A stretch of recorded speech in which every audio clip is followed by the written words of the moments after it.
That's a little tempting. Like, this is like perfect golf weather. Any of y'all golfers? Woo! I knew I was going to have at least one of you. At least one of you. This is beautiful weather. But listen, I'm glad you're here because this series that we've been walking in is one of those series that no matter who you are, no matter what you're walking in with, no matter who you know in your life, there's something that is going to apply to you. There's something that you're going to take from it that God's going to be speaking to you because it's just applicable across the board. And so what I want to start with, I just want to start by asking y'all some questions, okay? And I actually want you to participate. So like a teacher, I'm going to ask you to raise your hand if you're in agreement with a statement. Sound good? How many of y'all are planners in your marriages, in your homes, in your lives? All right, we got a lot of you. All right, so you like a budget. How many of y'all are paper planner people? Okay, all right. How many of you are digital? Google Calendar? Oh, okay, a few of you. Yeah, I got the big calendar too. I thought I'd really use it. I don't. But how many of you who are planners are married to somebody who is not a planner? So you're like, honey, what time do you want to leave? What time are we going? And they're like, well, I don't know. What time do you want to leave? And you start twitching a little bit. That's me. I'm like, husband, if you answer my question with another question, I'm going to be rolling over, and it's your grave I'm going to be rolling over because you're bugging me right now. Now, I like to say I'm a planner, but there's also a couple areas in my life that I learned I happen to have some issues with control. And there's a few key things that brought this to light. The first thing, I've been in ministry about the time that I've been saved, volunteering in some capacity. In fact, it was a sermon here at UCC that first brought me to Christ. And ever since then, I've worn lots of different hats, volunteered in lots, been in and out of kids. There was one role that absolutely drove me nuts, and that was handling first impressions, which is why I'm so thankful for my friend Chrissy. But I'm going to tell you why. So what you might not know is that the whole outer area, all of the coffee, all of the beautiful experiences that are just put together, there is so much planning and time and effort that goes into all of those things to make that experience. And you would think, as someone who's like a little bit of a planner, that I would be really good at that, right? No. Because what happens is there's a lot of things you can't control. So for instance, if you make 2 pots of coffee, and you're like, this should be enough, right? This should be plenty. That'll be the day that there'll be 30 more people at church and you're going to run out of coffee or you're going to run out of communion. You're going to find me back there kind of like chewing my fingernails like, what? Do we have enough communion? Is there going to be enough? So I'm so thankful for my friend Chrissy. But also, like, shameless plug, if you're looking for a team to serve on First Impressions, we could use you. We want you. Come on down. I'll welcome you in and it'll be a great time. But the second area that I discovered I really like control is when I had kids. Because suddenly I was like, oh, and I got a fresh experience with this with Zeke this last year. I'm like, this is awesome. There's a baby that I can mold exactly the way I want, right, parents? Like, I can control what they wear. I'm like, oh, you're gonna be wearing vintage and antique. Like, just wait, mama's got you. I got Oshkosh overalls from like 1992 that I'm really excited to put him in. I also can control what he eats because literally he depends on me. So I'm like, you're not having sugar. No sugar. You are gonna be the healthiest one of us all. We're not doing goldfish. We're not doing Cheez-Its. We're not doing Fruity Pebbles, Red Dye 40. We're doing none of it. You're getting none of it. Until his sister was giving him whipped cream at 6 months old, and I was like, fine. But we're also, gosh, Brandon and I, we are so good at planning his future out right now. And let me tell you, we have been planning since the time he was in my belly. We've been like, okay, which sports are we putting you in? Now, personally, I'm not an outdoor sports kind of mom. Like, I don't want to sit in the elements. So I don't want to be in the rain. I don't want to be in the cold. I also would prefer not to be in the hot, sweltering sun. So like that kind of limits your options, doesn't it? Like I'm like, okay, basketball. That's the one. I like basketball. It's fast paced. Like, let's go. I'll make the next Steph Curry. Like, this is going to be it, right? And Brandon's like, honey, he's not tall enough. I'm like, but what about that really short position? What about that when he's like, that guy's still 6'2"? I was like, somewhere in my gene pool, it's gonna be somewhere. So I'm like, okay, you know what? You know what it is? Golf. I can handle some golf. I can do golf. We'll be out on the golf course. I'll walk lazily. Like, this is the sport for you. I can control everything and everything. Until you realize that with kids, you really actually have very little control at all. Amen? It happens when they're about 9 or 10. Like, all of a sudden, they got opinions and identities. Like, they start choosing what clothes they want to wear. Like I said, I like to thrift. I like vintage. I love a secondhand shop. Most of y'all already know that because I gave you a whole sermon series about shopping. Like, that is my thing. And then I have a kid who last night I was like, you are having this bridal shower you have to go to. We need to get to the store. We got to get you something to wear. She's like, I don't wanna. She's laying in her chair, upside down, feet on the wall. I hate shopping. I don't care what I'm going to wear. And I'm like, you're grungy. You stink. You need to have a cute outfit. It's just the way that it is. But that's life. Because here's my kid that I think that I can control. And it turns out that she's actually her whole entire own person. Here's what's fascinating about control. None of us ever, I don't think, would say like, we identify as controlling. We identify as responsible. We identify as the planner. We identify as like preemptively getting ahead of things that might potentially get out of the way. So I got to plan for A, B, and C. And if this option happens, then we're going to go this way. If this option happens, and maybe it's not your kids because maybe you're not even in a place that you have kids right now. But what about your finances? What about your spouse? You ever try to control your spouse? What about your career? Your job, your future. We have all of these areas of our lives. You know, my husband, he's very concerned with what the billionaires are doing with AI. And I'm over here like, honey, you can't control it. He's like, yes, we can get ahead of it. So he's watching podcast after podcast after podcast. And I'm like, I just can't listen to it because I can't control it. So, but you know what I can control? I will try to control about what my in-laws say about my homeschooling.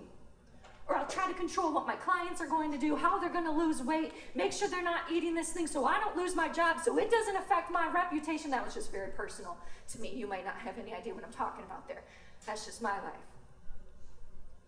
You know, every one of us has these plates that we hold up. We try to keep them spinning.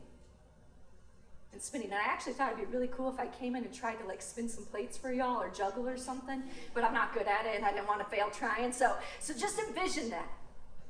Every plate that you have in your life that you're just trying to keep up and keep spinning. We convince ourselves if I can just keep this one plate from crashing to the ground, then it will be okay.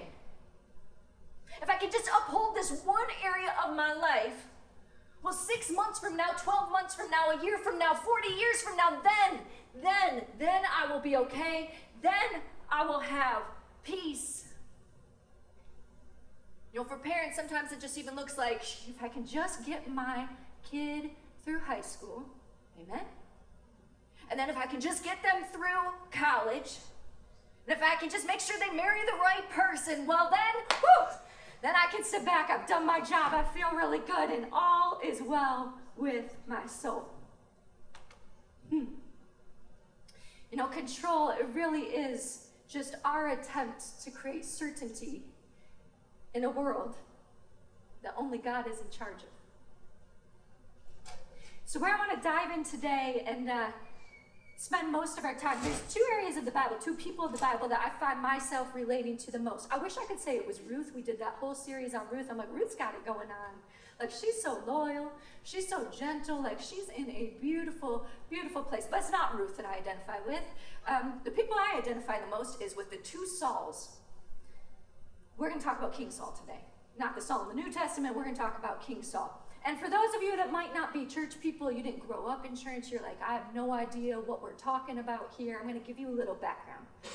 King Saul, Israel's first king. And King Saul, he was like the it guy. This is how I picture him.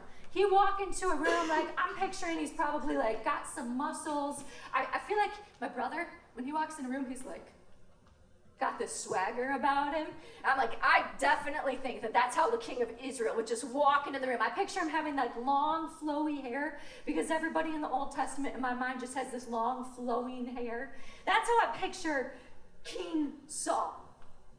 You know, King Saul, he's the kind of guy that you would expect to walk in a room and just have a ton of confidence. But what's so interesting about King Saul is he actually had an absolute ton of fear and insecurity. And what we find from Saul is the things that we most often try to control are the things that we fear the most. Very interesting about King Saul is when he first came to be king, he was actually incredibly modest. He was incredibly merciful. He was the king who, after he won his first battle, there was a bunch of people that hadn't believed in him. And he was like, you know what? It's okay. I'm going to give mercy. I'm going to make sure that they're good to go. Like, that was Saul. But as he continued on in life, as he accumulated more battles, as he accumulated more riches, as he accumulated more fame, he had a whole lot more to lose. And this is the point that we find him was at another battle, quite further on, I'm going to say his career, but it was actually his life, quite along in his kingdom. He had another battle that he was fighting. And God, the prophets, had commanded him, hey, you're going to win this battle. But also, once you do that, I need you to completely annihilate, like, everyone and everything you find. And we're not going to have a whole other sermon on that, but the big thing is to know about that people group. Evil, evil, evil. There was child sacrifice, and so God was like, this is evil. We can't have this here. Saul, you need to annihilate, wipe this out. And so King Saul goes into battle, and this is what happens. 1 Samuel 15:9. But Saul and the army spared Agag and the rest and the best of the sheep and cattle, the fat calves and the lambs, and everything that was good. These they were unwilling to destroy completely, but everything that was despised and weak, they totally destroyed. That's actually the verse, which I think is hilarious. They're like, wait, we're going to keep what's good right here. But everything that's bad, yeah, we'll take care of that, God, no problem. But this area I'm going to hold on to because I believe that these things are still good, so I'm going to cling to them. Now, I just need you to imagine for a second. There's an area in your life, and a prophet or God himself speaks into your ears and says, hey, I need you to do this thing. Just imagine that. Now, I want you to imagine that you were like, maybe I'll do that. But Saul had a reason. It says this in 1 Samuel 15:24. I feared the people and obeyed their voice. That's what he tells the prophet when the prophet comes to be like, dude, what in the world? You were supposed to destroy all this. He says, I feared the people and obeyed their voice. When you dig into this little bit and you start asking yourself, Saul, what are you doing? Because if God asked me to do something, I would completely just follow him all of the time with no questions, right? No, what made Saul kind of come up with his own thing in that moment was he was afraid he was going to be unpopular with his army and with his men. And we can look at Saul and we can be like, oh man, Saul, you really didn't have it going on. But in that moment, what he feared was the loss of control, the loss of approval, the loss of his job, his livelihood. And I think if we pause and step back, we notice like we're a little bit the same. Now, I'm not saying that you have riches and a kingdom and rubies and all of that great stuff, but we tend to build up many kingdoms of our own around our life. We have our homes. We have our families. We have our careers. Maybe you have a great Roth IRA, 401k.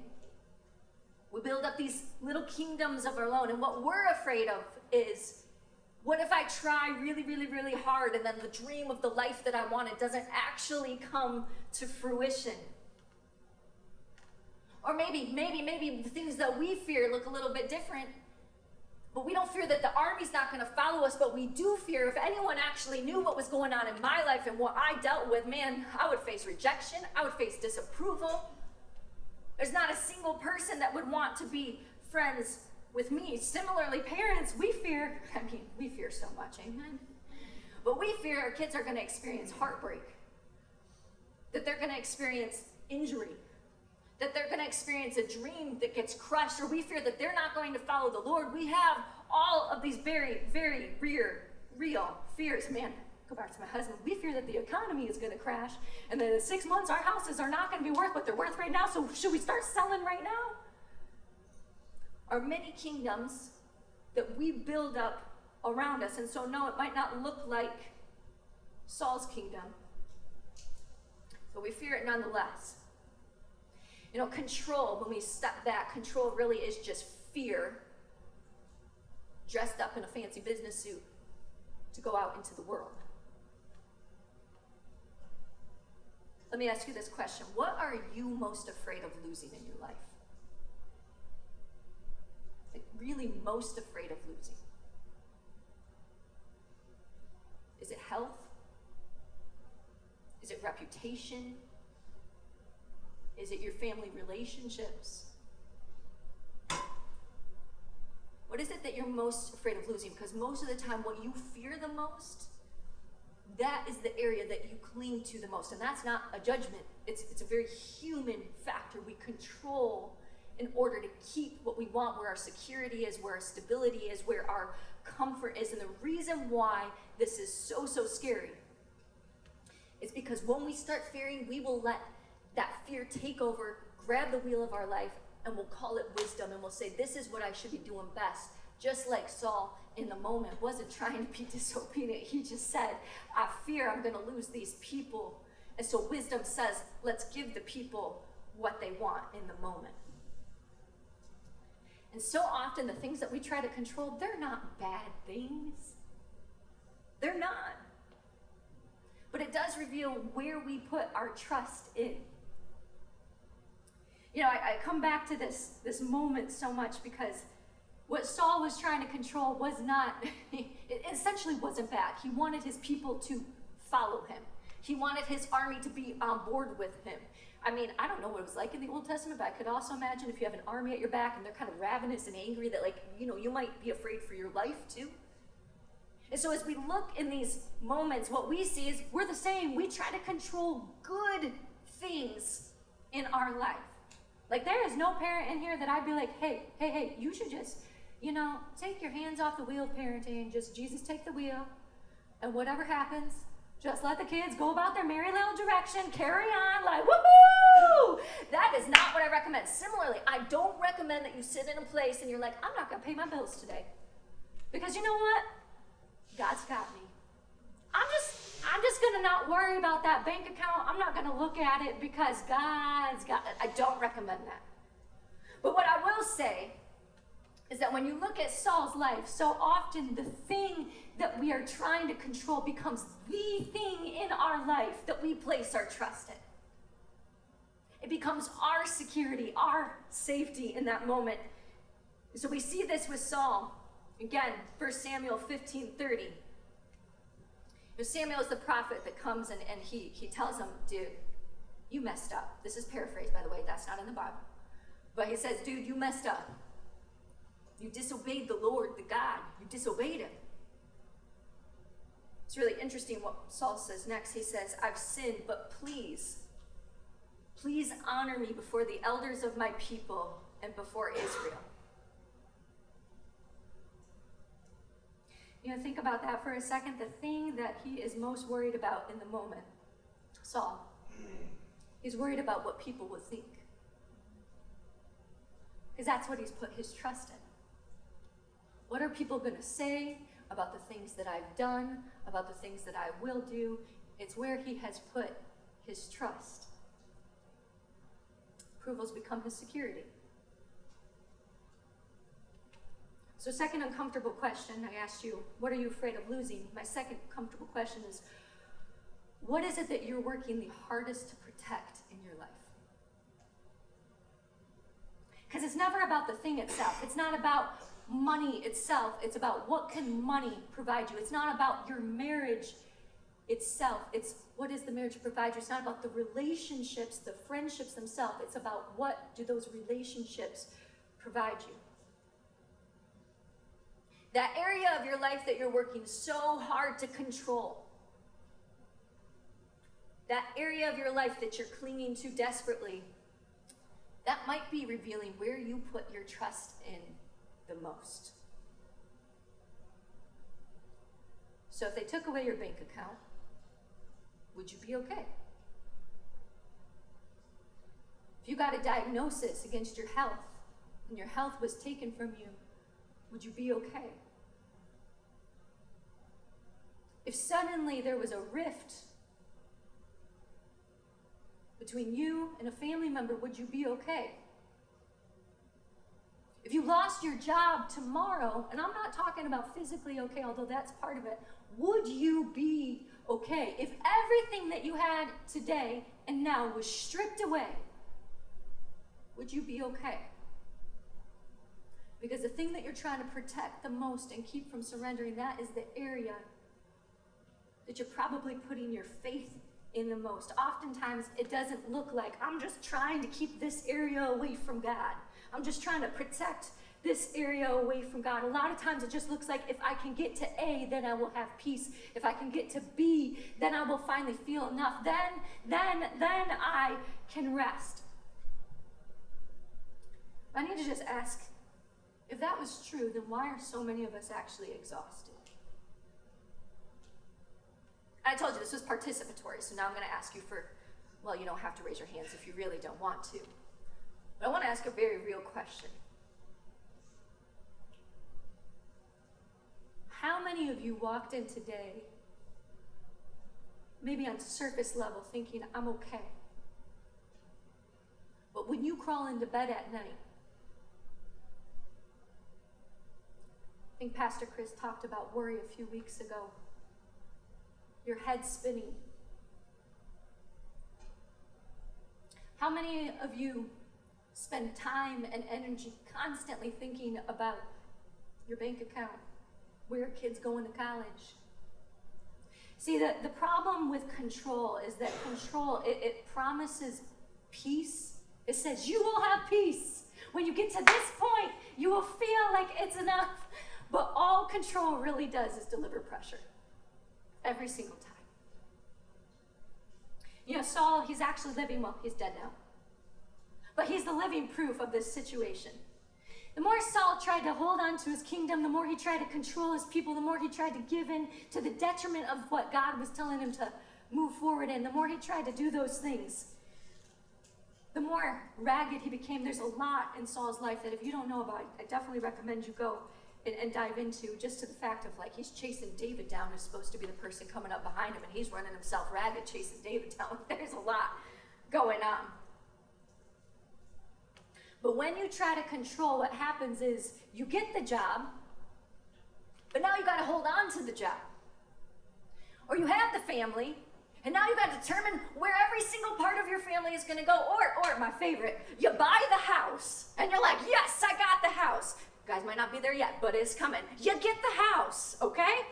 And then the roof leaks, the sewer backs up, the water pressure stops, or if you want to live in my house right now, we got bats in the attic, which is a whole nother fun.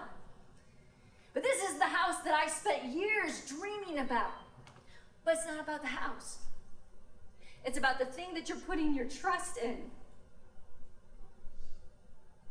And as you try to hold on to the control, everything that you're responsible for in the future, and forecasting every single possible scenario,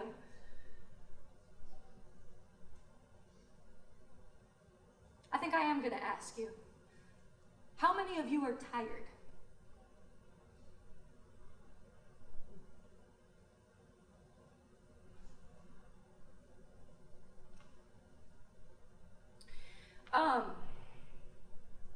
You're not just physically tired, you're just tired of carrying it all.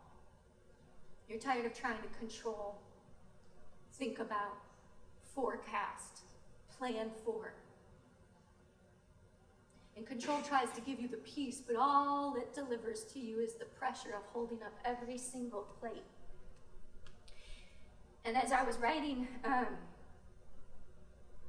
this sermon, just to make it really personal, we don't talk about all this, and honestly, I've been wrestling with God if I even wanted to share this morning. We have 4 beautiful, brilliant children. You heard about Zeke because I'm, buttoning him up in his little Oshkosh. He's going to be a golf superstar. It's going to be great, right? But we also have 3 beautiful girls that are at completely different stages of their life. And this year's been hard to be a parent, just bluntly. We have one girl who's been mapping out her future, and we're like, yeah, you're going to be going to this school, and maybe, playing some volleyball. And she had an ACL tear in the last 2 months that just, she's brokenhearted. We don't know what it looks like for her. And hospital's like, $30,000 to fix this. And I'm like, ooh, wasn't expecting that. We have another one who, gosh, she's so creative, she's so brilliant. But this year we just had to take her out of school because she's just dealing with anxiety on a whole other level. And then we have another one, and sorry, parents,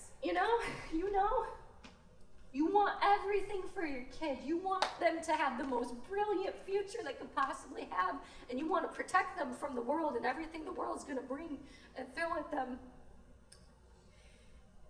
And also, there's a little part of me, if I'm honest with you, that puts some of my reputation onto my kids. We don't do that because what are people going to say? And I had one that came home recently and says, Mom, I think I'm a boy. I'm like, who told you that? Who have you been listening to?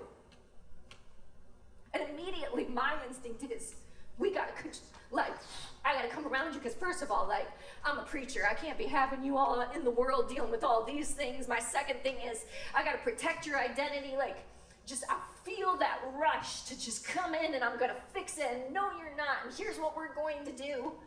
And honestly, it was one of the hardest moments for me as a parent yet. Because that's my little girl I need to protect. And you just realize, as you watch them come up, how very little control you actually have. But you want it for them.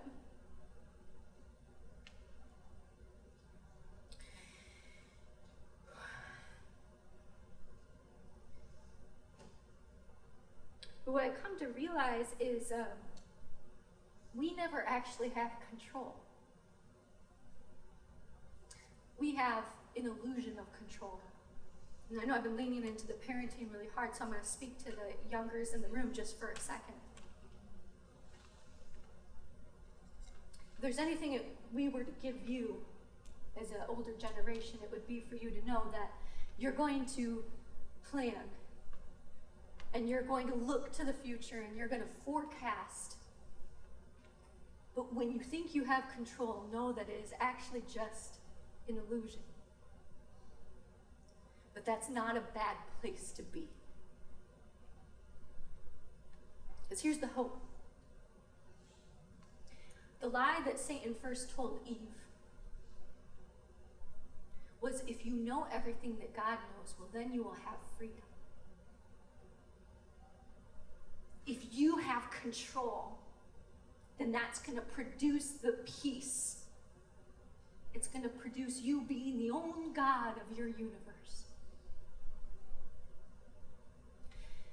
But here's the thing, freedom actually occurs when we release what was never ours to carry.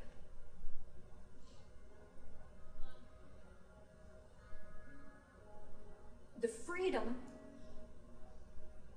that we lean into, and as I look at Saul, and the reason why I relate to Saul so much, what's funny is I've actually preached on this text before, and I went really hard after Saul, and I'm like, Saul, you're such a people pleaser.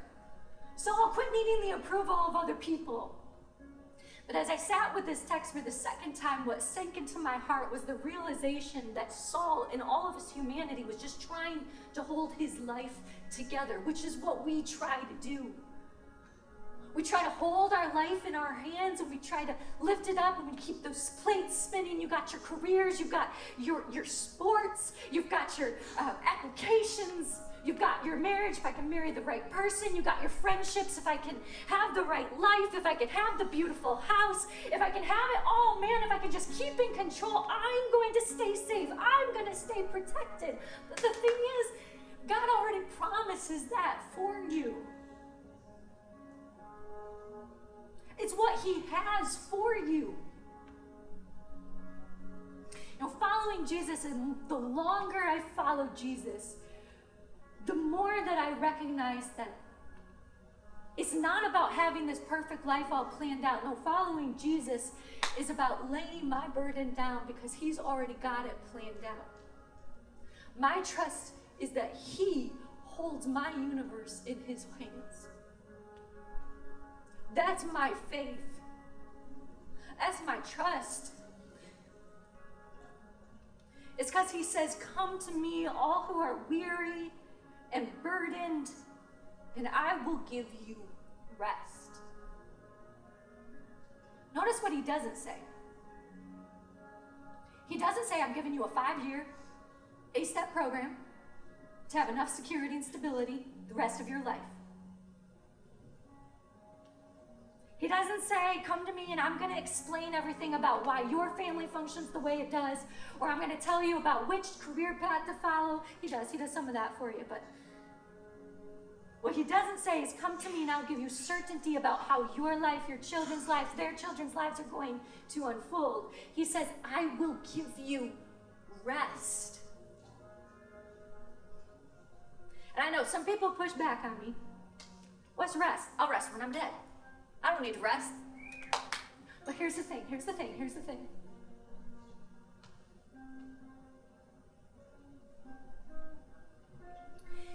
Rest is not about releasing responsibility of your life.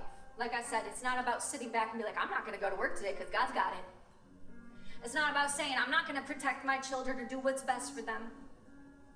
It's not about saying, I have no responsibility, I'm just going to sit in my bubble, I'm not going to go tell anyone about Jesus or anything like that. That's not what rest is. Rest is saying, I'm going to show up today to do my part, to steward what God has given me in my hand, but I'm going to trust that the God who created the universe is the God who's in charge of my universe.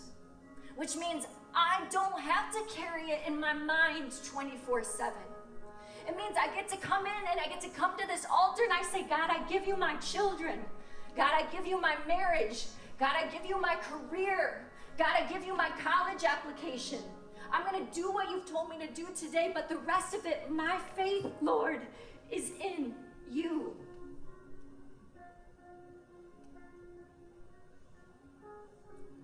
How can you trust that?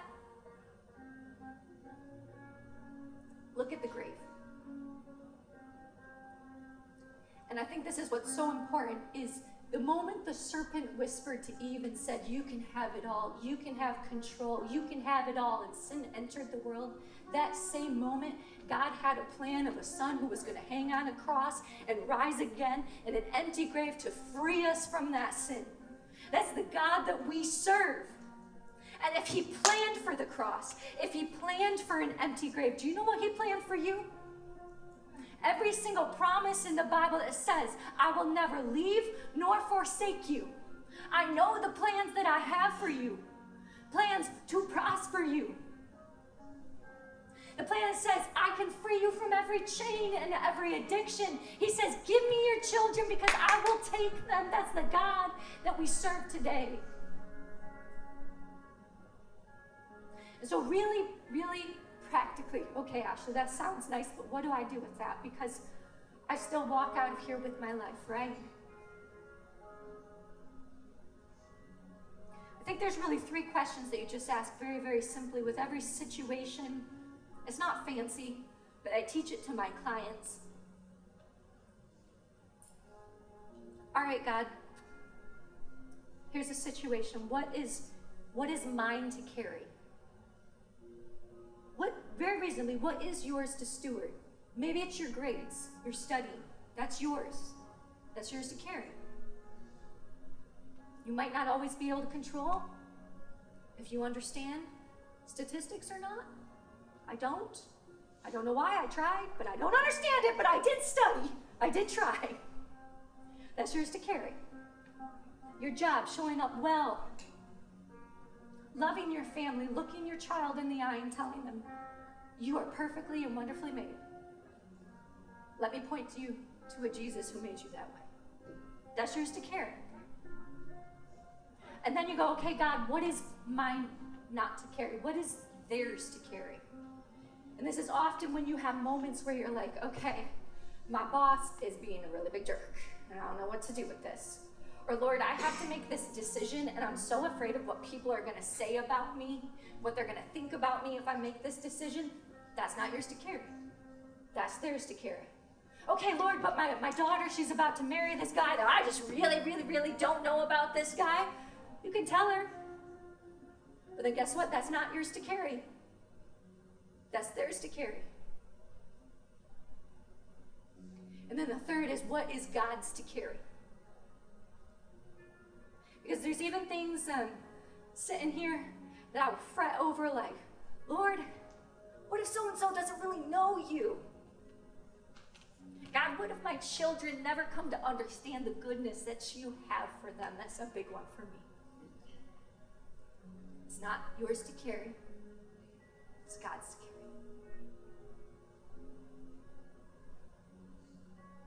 And when you get to that point, you know, the Bible says it's for freedom that he came. To live life and live it in the full.